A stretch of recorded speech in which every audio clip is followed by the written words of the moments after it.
2020년 2월 무키 베츠 영입, 2021년 2월 트레버 바우어 영입으로 주로 스토브리그 막판에 스퍼트를 냈던 다저스는 지금까지 조용한 겨울을 보내고 있었는데요.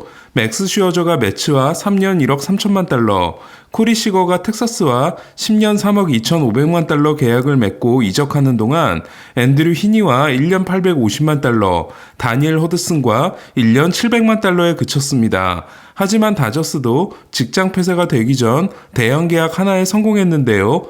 유틸리티맨 크리스 테일러와 4년 6천만 달러 계약에 성공했습니다. 그리고 5년 차에는 1,300만 달러의 팀 옵션이 있다고 합니다.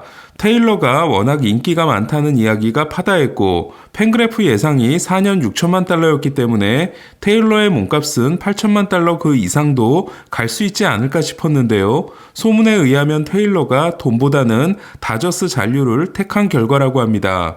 어쨌든 다저스로서는 오버페이 없이 중요한 선수를 잡았다는 생각이 듭니다. 이로써 추가 영입이 없다고 할 경우 다저스는 1번 타자 우익수 무키 베츠, 2번 타자 1루수 맥스먼시, 3번 타자 유격수 트레이 터너, 4번 타자 3루수 저스틴 터너, 5번 타자 포수 윌 스미스, 6번 타자 중견수 코디 벨린저, 7번 타자 좌익수 크리스 테일러, 8번 타자 2루수 개빈 럭스로 구성될 전망인데요. 시거의 공백을 메우고 저스틴 터너의 하향세를 극복하려면 벨린저가 부활하고 럭스가 성장해야 됩니다.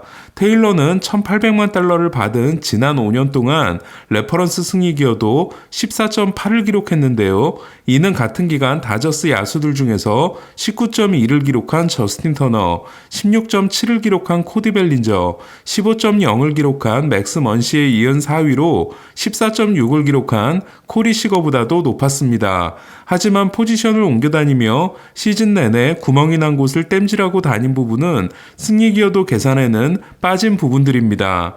테일러는 타율 2할 9푼 6리, OPS 0.897을 기록할 정도로 올해 좌안을 상대로 좋았고 6월 1일 세인트루이스전에서는 3대3으로 맞선 6회 말 2사 만루 상황에서 헤네시스 카브레라와 14구 승부를 벌여 역전 결승 싹쓸이 2루타를 때려내기도 했는데요.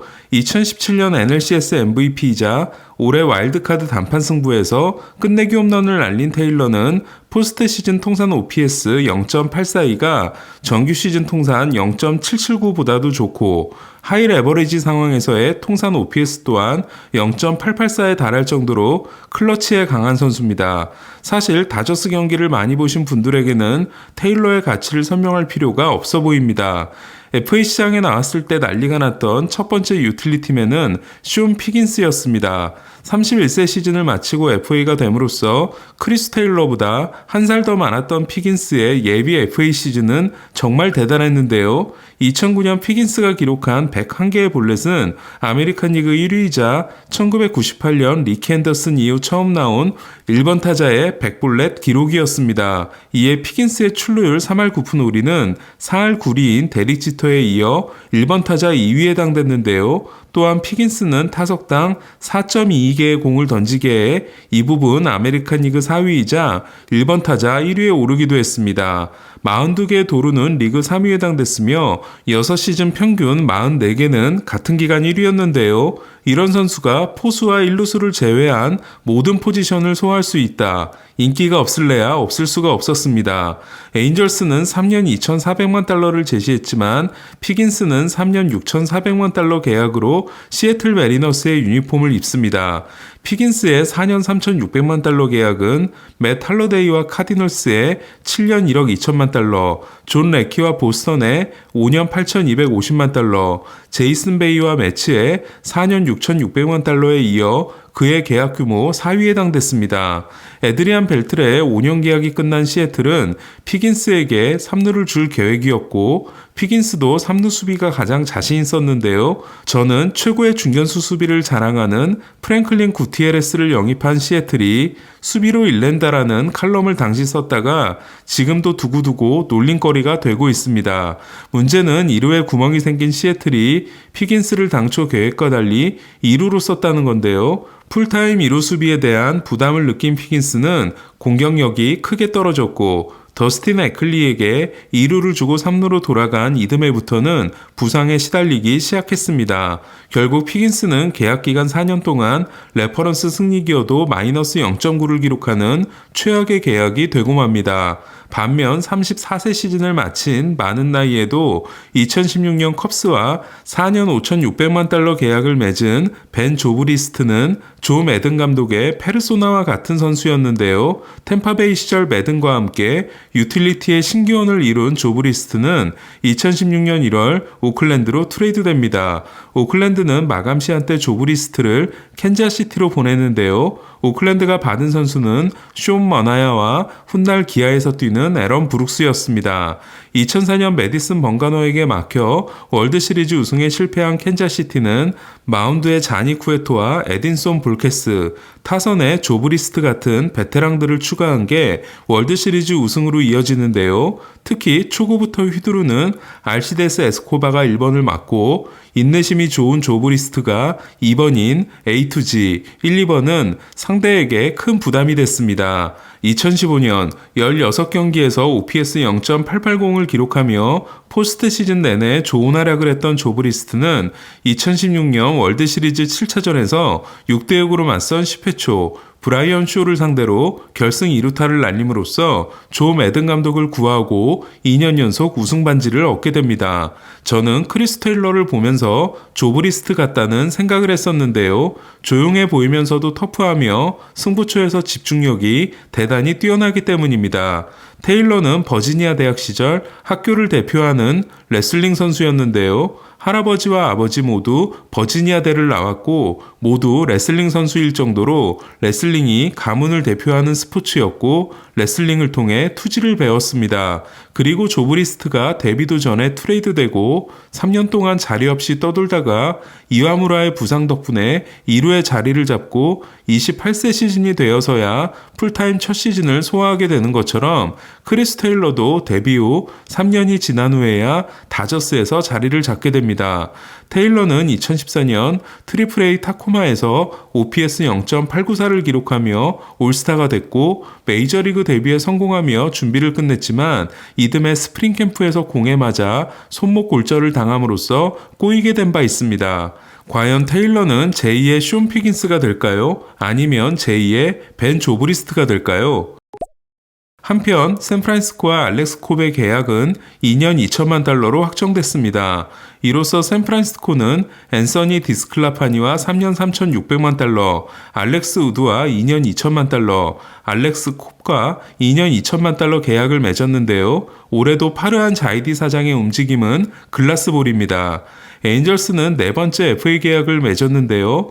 노아 신더가드와 1년 2,100만 달러, 마이클 로렌젠과 1년 675만 달러, 에런 루프와 2년 1,700만 달러 계약에 이어 마무리 라이젤 이글레시아스와 4년 5,800만 달러 계약에 합의했습니다. 리암 핸드릭스가 화이삭스와 맺은 계약이 3년 5,400만 달러지만 2014년 팀 옵션이 1,500만 달러, 바이아웃이 1,500만 달러이기 때문에 실질적으로 4년 5,400만 달러 계약임을 감안하면 핸드릭스보다 400만 달러를 더 준 셈인데요. 쿠바 출신으로 신시내티와 계약해 2015년에 데뷔한 이글레시아스는 올 시즌에 앞서 트레이드를 통해 에인절스로 왔고 34세이브 오블론 2.83을 기록하고 에인절스의 마무리 고민을 해결해 줬습니다. 전반기 평균 자책점이 3.46이었지만 후반기는 1.27로 더 강력했습니다. 이글레시아스가 특별한 마무리인 건 멀티이닝에 특화되어 있다는 건데요. 특히 6월 5일 시애틀과의 홈경기에서 3대2로 앞선 8회 초 무사 만루에서 올라와 무사 만루를 무실점으로 탈출하면서 거둔 2이닝 4K 퍼펙트 세이브는 제가 본 마무리 최고의 퍼포먼스 중 하나였습니다. 이글레시아스는 2017년 이후 기록 중인 37개의 포아웃 이상 세이브가 메이저리그 1위이며 올해 32명의 주자를 물려받아 5명밖에 들여보내지 않았을 정도로 승계주자 상황에서도 강한 마무리입니다.